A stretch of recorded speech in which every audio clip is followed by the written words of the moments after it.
लोगों ने अकबर के सिकंदरा के मकबरे को खोद दिया था, अकबर की हड्डियां बाहर निकाल के जला दी थी, क्या और हो गई। ये तो एकदम औरंगजेब तो कमजोर भी नहीं है, आगरा के एकदम ठीक पास में। ये तो यूं बातें गुजबम्स देने वाली सी रहती है। हर गवाई जयसिंह के साथ खूब अच्छी बनती थी, तो यहाँ जयपुर खूब आते बदन सिंह। तीसरा युद्ध होता है मराठों और अहमद शाह अब्दाली के बीच, किसी के बीच में आपस में बनी नहीं।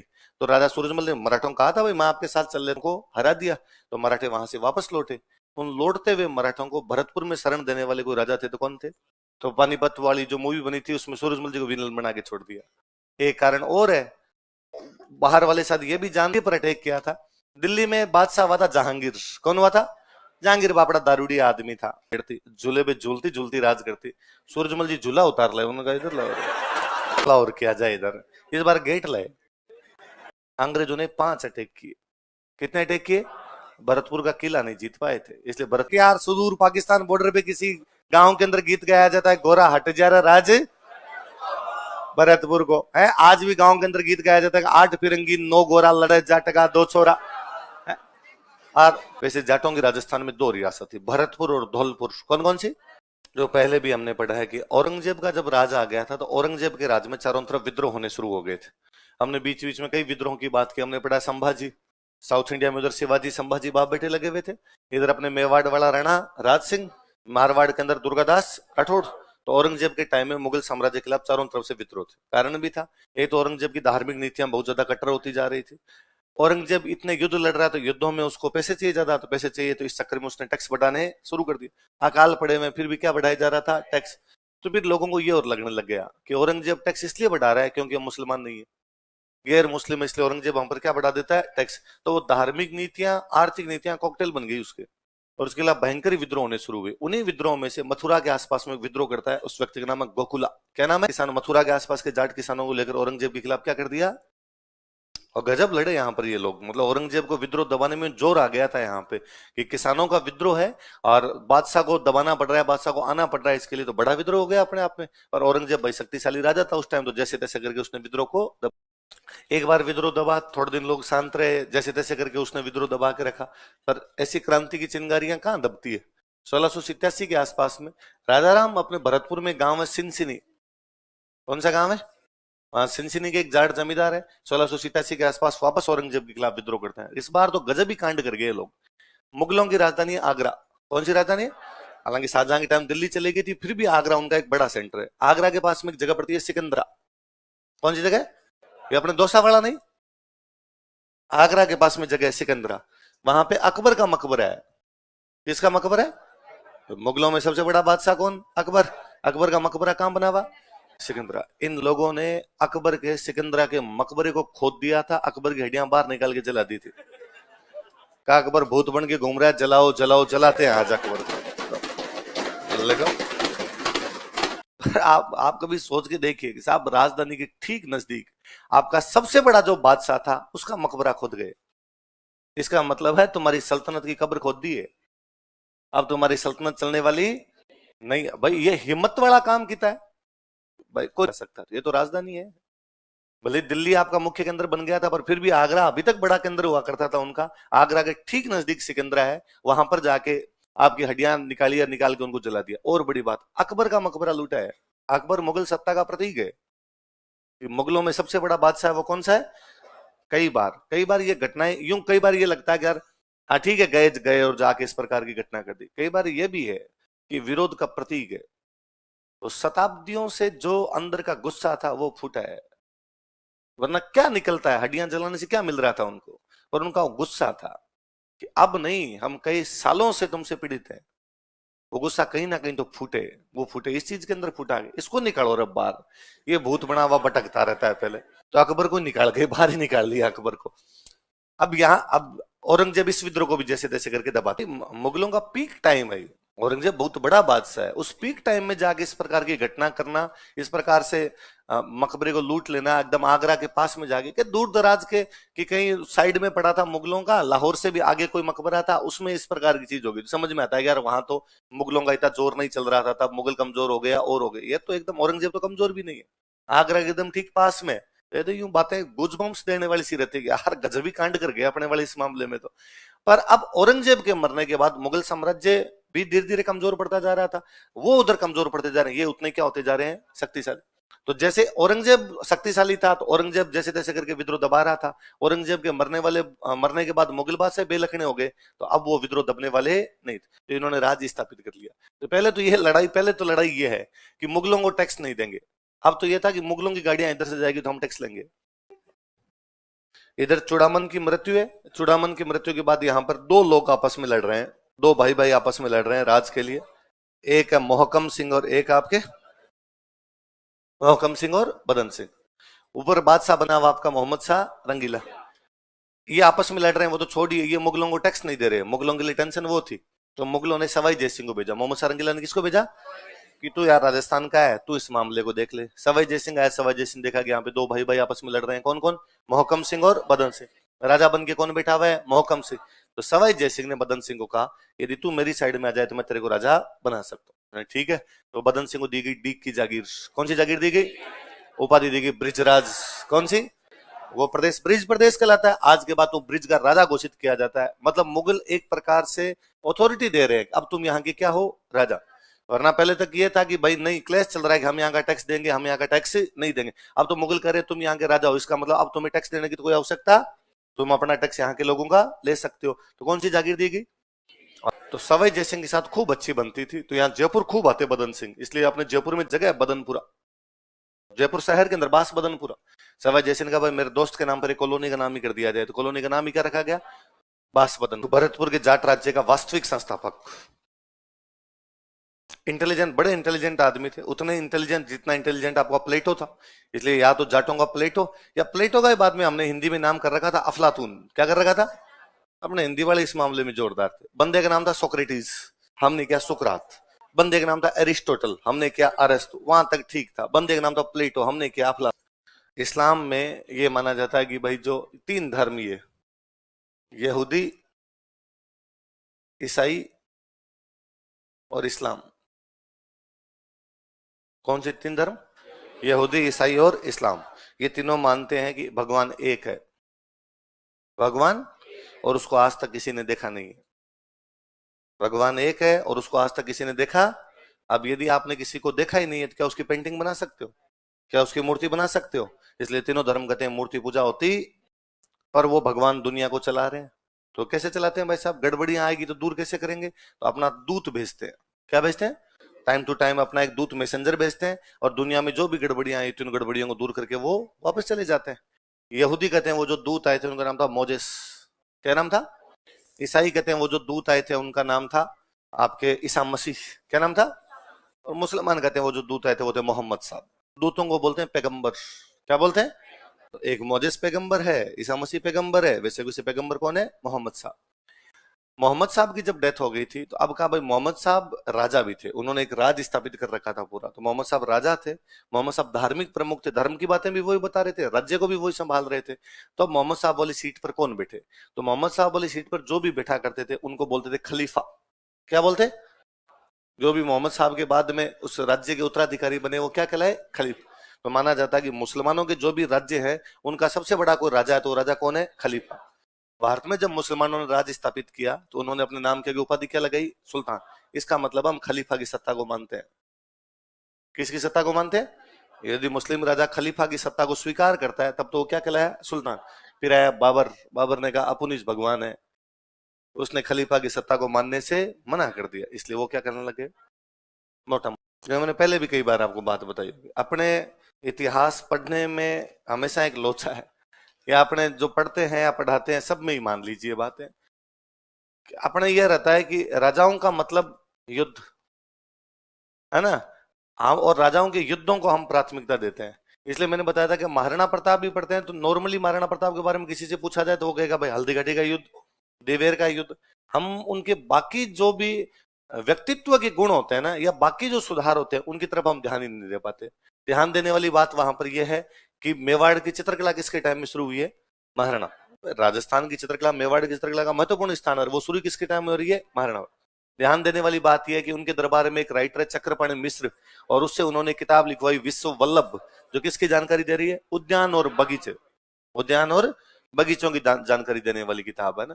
तो वो व्यक्तित्व के दूसरे पहलू है जिनका पता लगना चाहिए। वैसे वैसे यहाँ पर सूरजमल जी के बारे में भी हम जब भी बात करते हैं, उनकी लड़ाइयों की, उनके युद्धों की बात करते हैं, निसंदेह वो बड़े योद्धा हुए थे। पर इन चीजों की तरफ ध्यान जाना चाहिए। किसी आधुनिक राज्य में सर्वाधिक आवश्यकता होती है कि उसके प्रशासनिक अधिकारी अच्छे हो। तो प्रशासनिक अधिकारी अच्छे कैसे हो सकते हैं? जब वो किसके आधार पर है ना। और कोई भी राज्य जो है वो कृषि के अंदर सुधार करवाए, कृषि में सुधार करवाए तो राज्य की क्या बढ़ेगी? इनकम। इस बात को ना हम आगे जोड़ के पढ़ेंगे। हम पढ़ेंगे कि जब राजस्थान का एकीकरण हो रहा था तो भी एग्रीकल्चर डिपार्टमेंट भरतपुर को मिला। जब हो रहा था तो एग्रीकल्चर डिपार्टमेंट किसको दिया गया? क्योंकि वो एक कृषि में सुधारों की परंपरा पहले से चली आ रही थी, तब जाके वो चीजें जुड़ पाती है। पर हम क्या करते हैं, वहां एक अलग चीज पढ़ते हैं, वहां हम अलग पढ़ते हैं, कृषि विभाग भरतपुर को दे दिया। यहाँ अलग पढ़ते हैं कि महाराजा सूरजमल ने भरतपुर में क्या करवाए थे? कृषि सुधार। और राज्य की इनकम उनके टाइम में सुधार करवाएंगे तो राज्य की इनकम बढ़ेगी घटेगी? तो इनकम बढ़ गई थी। आई बात समझ? फिर आप सारे जानते हो कि पानीपत का तीसरा युद्ध होता है मराठों और अहमद शाह अब्दाली के बीच। किस के बीच में? मराठों और अहमद शाह अब्दाली। उन दिनों दिल्ली कमजोर सी हो रखी थी। मराठे चाहते हैं दिल्ली पर कब्जा कर लें, और दिल्ली के अंदर जो मुसलमान बैठे हुए हैं उनको लगता है कि मराठों को कब्जा करने नहीं देना है। इसलिए उन लोगों में से कुछ लोगों ने बुला लिया अहमद शाह अब्दाली को। किसको बुला लिया? अहमद शाह अब्दाली अफगानिस्तान का राजा। कहां का राजा? अफगानिस्तान का राजा। अब तक वो पंजाब के आसपास लूटमार किया करता था। पंजाब में उसने खूब लूटमार की है। मतलब पंजाब में तो उस टाइम डायलॉग ही थे कि खादा पीदा लई दान बाकी अहमद शहीदा। जो खा लिया पी लिया वो अपना है, बाकी तो अहमद शाह ले ही जाएगा। इतनी लूटपाट किया करता था। इस बार उसको कहा क्या पंजाब में लूटमार करके जा रहा है, दिल मांगे मोर थोड़ा आगे की तरफ हाथ हूं। तो वो अपने आगे की तरफ आ गया। पंजाब क्रॉस करेगा तो हरियाणा, हरियाणा में जगह कौन सी अपनी? पानीपत। तो पानीपत की तरफ आ गया। मराठे कह रहे हैं दिल्ली हमारी है, हम दिल्ली की रक्षा करेंगे। तो मराठे दिल्ली बचाने के लिए जाएंगे। तो मराठे किससे लड़ने के लिए जाए? अहमद शाह अब्दाली। तो मराठे अहमद शाह अब्दाली से लड़ने के लिए कहां पर गए? पानीपत। कहां पे गए? पानीपत। उसमें राजा सूरजमल के और मराठों के बीच में आपस में बनी नहीं। तो राजा सूरजमल ने मराठों को कहा था भाई मैं आपके साथ चल लेता हूं। पर उन दिनों मराठे भी बड़े घमंड में थे जी। मराठों के अलग ही प्रकार के यूं ठरके थे, और मराठों को लगता था कि हमें रहने वाला दुनिया में कोई नहीं है। तो मराठे अकेले गए वहां पर। अकेले गए तो वहां अहमद शाह अब्दाली ने मराठों को हरा दिया। तो मराठे वहां से वापस लौटे। उन लौटते हुए मराठों को भरतपुर में शरण देने वाले कोई राजा थे तो कौन थे? कौन थे? सूरजमल। ये बड़ी बात थी ना कि जिन लोगों से आपकी बनती नहीं है, जिन लोगों के थोड़े टाइम पहले ही आपके आपस के अंदर डिस्प्यूट हो गया था, वो लोग जब भाग रहे हैं तब आपने उनको क्या दी है? शरण दी है। महाराजा सूरजमल ने एक बार वापस उसी परंपरा को जीवित किया कि राजस्थान शरणागत की रक्षा करता है। वो भले हम हमीर पढ़ रहे थे पहले, वो भले हम पानीपत का तीसरे युद्ध के अंदर मराठे पढ़ रहे हो। आई बात समझ में? और इस समय खूब सारी मराठों की फैमिलीज थी, वो कई तो यहीं बस गई थी, कईयों को तो यहाँ महिलाएं बच्चे थे। मराठों के साथ एक दिक्कत और थी, मराठों को इतना कॉन्फिडेंस था कि हमें दुनिया में कोई हराने वाला है ही नहीं। इसलिए जब लड़ने जाते तो लड़ने में कौन जाए? सैनिक। वो लुगाई टाबरों को लेके जाते। वो तो भाई लड़ाई तो सामने वाला करेगा नहीं, अपने को तो पड़े रहना है वहां पर। पड़े रहना तो परिवार साथ ही रखो अपना। एक तो युद्ध होता था, युद्ध में तो महिलाओं बच्चों को लेके नहीं जाना। मराठों को लगता था सामने वाले की औकात नहीं हमसे लड़ने की, हम वहां बैठे रहेंगे, थोड़े दिन में अगला डर डुरा के हमें रुपए दे देगा या वापस चला जाएगा। जब वहां बैठे हैं तो परिवार साथ में ले लेते हैं। तो वो तो जैसे होता है फौज में, अभी भी अपने रूल है कि फौज में जब फौजी की ड्यूटी पीस में होती है तो परिवार को रख लो, और फ्रंट पे लगा रखे तो परिवार को रखे नहीं सकते। मराठों को लगता है हमारे फ्रंट ही नहीं, हमसे लड़ेगा कौन, हमारे चारों तरफ पीस ही है एकदम, तो हम महिलाओं बच्चों को ले जा सकते हैं। तो वापस जब भाग रहे थे तो उनमें महिलाएं और बच्चे थे। तो सूरजमल की महारानी हुआ करते थे सूरजमल जी की किशोरी देवी। तो किशोरी देवी जी ने यहाँ महिलाओं को और बच्चों को और सबको संरक्षण दिया, सबको रखा था। इवन कई फैमिलीज उस समय मराठों की फैमिलीज भरतपुर में रह गई थी, अभी भरतपुर में रहते हैं। अब तो हमारे में घुल मिल गए। 5-7 पीढ़ी पहले 1761 के आसपास तक जाएंगे तो मराठे हैं सारे के सारे। पर वही बात है जी, बॉलीवुड मुंबई में है, मुंबई में फिल्में मराठे बनाते हैं, आपकी मान डाकण कुण के। इसलिए वो जब पानीपत की मूवी बनाते हैं तब उनको अपने को तो गलती दिखानी नहीं। अपना तो क्यों दिखाए वो कि भाई हमने भी गलतियां की थी इस युद्ध के अंदर। तो उन्होंने कहा भाई बाकियों ने गलतियां की, बाकियों में कौन? तो राजस्थान वालों को दिखा दो। राजस्थान वालों में कौन गए? सूरजमल जी। सूरजमल जी को दिखा दो। तो पानीपत वाली जो मूवी बनी थी उसमें सूरजमल जी को विलन बना के छोड़ दिया। एक कारण और है, बाहर वाले शायद ये भी जानते हैं कि राजस्थान वालों में किसी को कुछ भी दिखा दोगे ये विरोध तो करेंगे नहीं। तो वह चल रहा है। तो बाद में कभी पानीपत के अंदर दिखा दो, कभी को दूसरे में दिखा दो, कभी को तीसरे में दिखा दो, वरना कोई मराठों को किसी फिल्म में गलत बता के दिखा दे, वो गलत है वहां पर भी गलत बता के दिखा दे।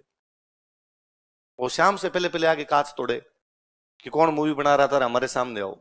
अपने वाला कोई विरोध नहीं करता, विरोध नहीं करता तो सब चीजें इस प्रकार से चल जाती है। वो इस बात पे भी लड़ने लग जाते हैं कि शिवाजी के आगे जी क्यों नहीं लगाया, महाराज छत्रपति शिवाजी क्यों नहीं कहा। तो मैं एक बार मेरे किसी ने पूछ लिया कि सर मराठों में इस बात पे भी लड़ाई हो जाती है कि महाराज छत्रपति शिवाजी, पूरा नाम बोलो, यदि आपने खाली शिवाजी बोल दिया तो मराठे कूट दे, पूरा बोलिए महाराज छत्रपति शिवाजी। अपने जैसे बोलते हैं कुंभा, सांगा, प्रताप, सूरजमल, राजाराम, गोकुला, ऐसे ही बोल रहे हैं। अपने ये थोड़ी पढ़ रहे गोकुला जी, राजाराम जी, ऐसे नहीं पढ़ रहे ना अपने, तो अपने जैसे पढ़ते हैं। मैंने कहा भाई रे अपने खूब सारे हैं, फर्क होता है ना, चीजों का फर्क पड़ता है ना। खूब सारे होते तो अपने को सामान्य लगता है, रेस्पेक्ट दिल में है जी। मैं बार बार प्रताप जी आए, संगा जी गए, मेरे हीरो है, मेरे आदर्श है। राजाराम को मैं जानता हूं, गोकुला को मैं जानता हूं, तो मुझे उनके आगे जी लगाने की भी आवश्यकता, मैं बताऊं उन्होंने क्या काम किया था, वो मैं सोच सोच के हैरान हूं उस पे कि यार उस समय इतना बड़ा काम करना कितना जोरदार चीज रही होगी, वो ये काम कर गए थे। उसके लिए मैं जी लगाऊं भले ही ना लगाऊं, मेरे रेस्पेक्ट मेरे दिल में एक ही होता है ना। फिर लोगों को लगता है कि ना यार टेढ़ा है, पर यार इसके आगे तो लगाया जाना चाहिए। इन्हीं दिनों में सॉरी दिल्ली पर अटैक किया था। दिल्ली में बादशाह हुआ था जहांगीर। कौन हुआ था? जहांगीर बापड़ा दारूडी आदमी था, वो कोई ज्यादा बादशाह में ध्यान भी नहीं दिया करता। तब बादशाह में ध्यान दिया करती नूरजहां। कौन देती? और नूरजहां दिल्ली में राज किया करती। तब नूरजहां दिल्ली में एक झूला लगा के बैठती, झूले पे झूलती झूलती राज करती। सूरजमल जी झूला उतार ले, उन्होंने कहा इधर लो झूला। सूरज सूरजमल जी ने तो क्या उतारा होगा जी, दिल्ली गए होंगे तो भरतपुर वाले कोई सैनिकों ने कहा होगा कि इनके क्या काम आता है, अपने ले चलते हैं यार। ऐसा तो होता ही यार, ये थोड़ी होता है कि बंदा चला गया तो झूला चला गया। झूले पे पहले नूरजहां झूलती थी, बाद दूसरी झूल रही है, कोई ना कोई तो झूल ही रही है। तो भरतपुर वालों ने कहा कि हम क्यों ना झूले इसमें, हम झूले, तब पानी में बेटे बेटे झूलेंगे अपने इधर। तो इसे डीग के जल महल में लगवाया। अभी राजा कौन है? जवाहर सिंह। दिल्ली में सूरजमल जी वाले टाइम अटैक हुआ तो वहां से क्या लेके आए? भरतपुर वालों ने थोड़े दिन बाद कहा ये मामला ठीक है, अपने एक हमला और किया जाए इधर, इस बार गेट लाए ना। फिर कोई भरतपुर वाला भाई था, उसको पसंद आया, उसने कहा मोकू तो ये पसंद है तो ये उतारो आपने।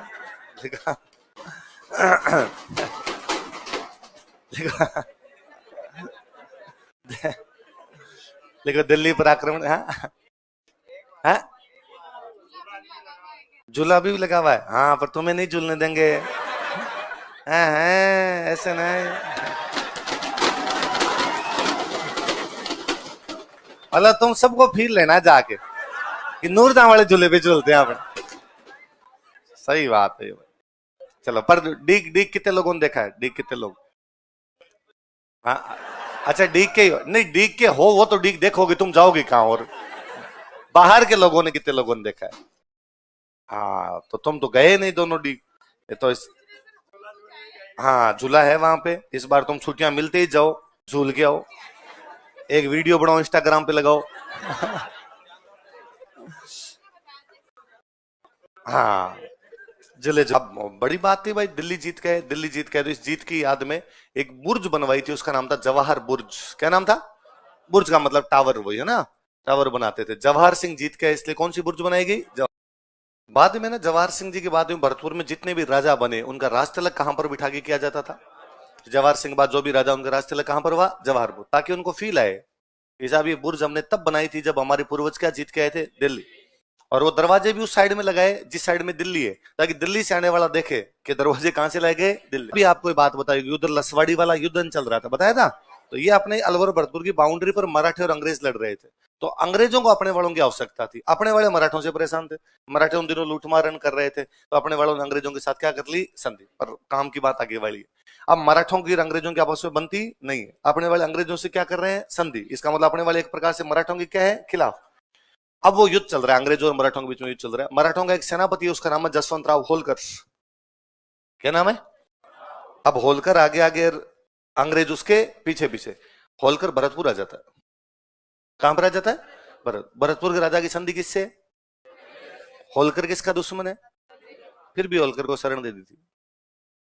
शरणागत की रक्षा करना करते हुए है, दुश्मन का साथ का तो दूसरी बात है, वो बाद में देखेंगे। एक बार बंदा अपने पास आया, रुक भाई यहाँ पे रुक। वही तो था मोहम्मद सार के अबरू।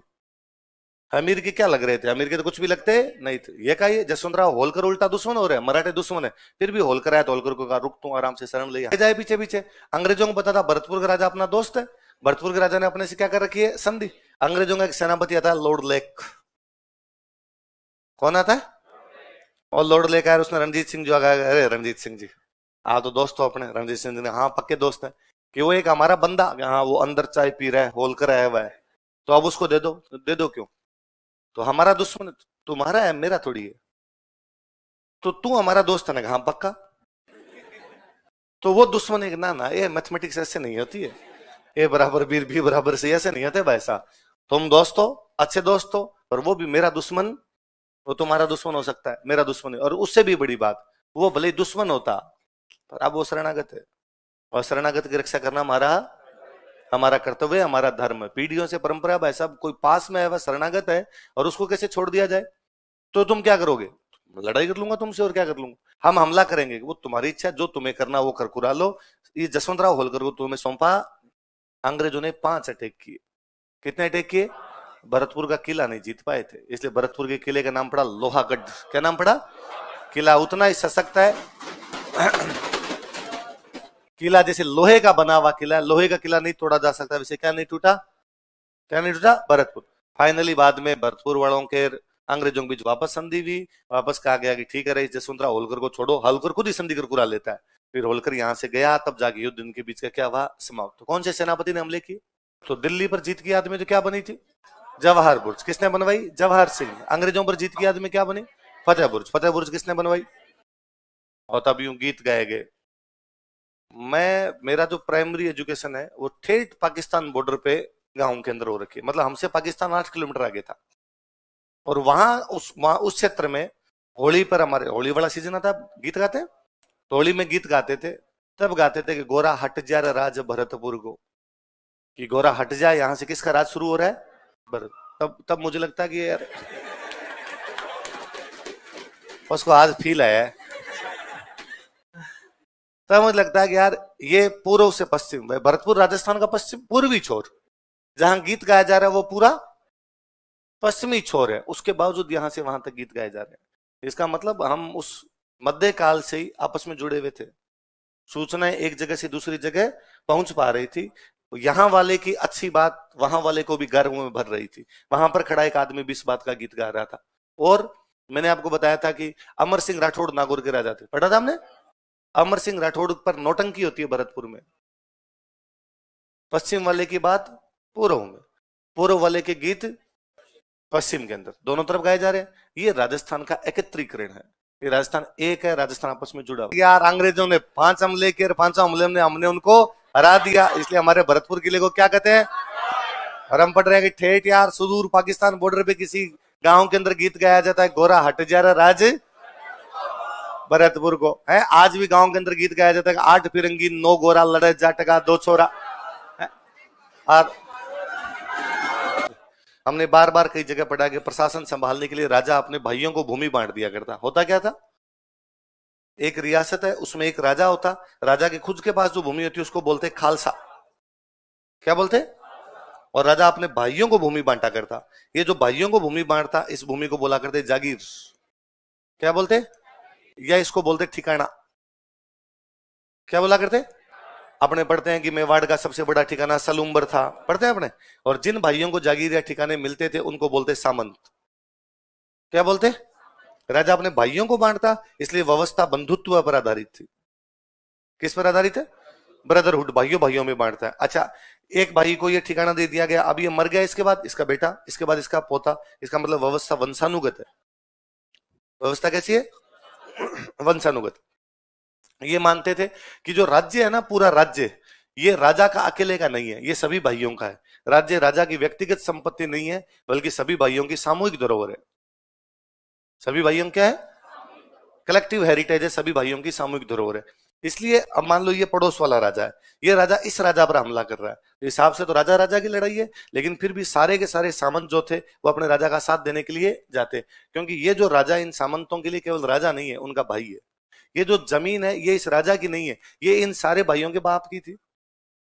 बाप के मरने के बाद एक भाई को टुकड़ा ज्यादा मिला और बाकियों को थोड़े कम मिले। इसका मतलब राजा जो है वो सामंतों का मालिक ही नहीं, वो उनका बड़ा भाई है। बड़ा भाई है तो वो समकक्षों में प्रथम है।